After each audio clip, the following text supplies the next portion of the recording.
Hi, great morning. Great morning to you. Happy Monday. This is Madi, founder and CEO of Still Preppin' 24/7.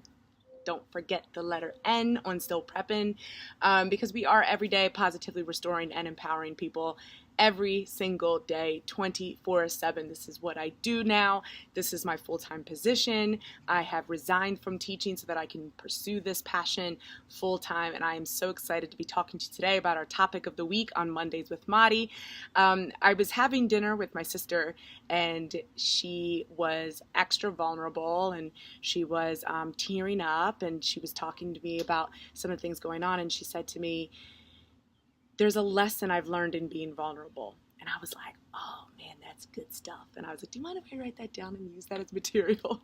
Because I think that there's a great lessons in vulnerability. Too often we as women try so hard to be strong, and we put on that strong front, and we can handle it all, and we can carry the responsibility of motherhood, we can carry the responsibility of our positions, we can carry the responsibility of being there for others. But oftentimes we're afraid to just take the mask off and just show who we really are and just be vulnerable. So ever since she said that, I've been really taking this on, and what does it look like to be vulnerable? So I just wanted to go over a couple of things, a couple of ways that you can express your vulnerability without losing your power. Okay, so one is to ask for help.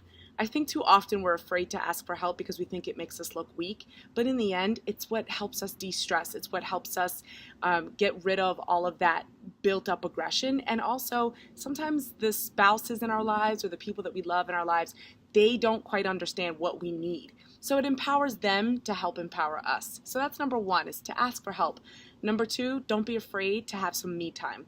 All this week I've been really focusing on just be still, which is ironic because my last name is Still, right? But just being still and just accepting and absorbing that quiet time for myself.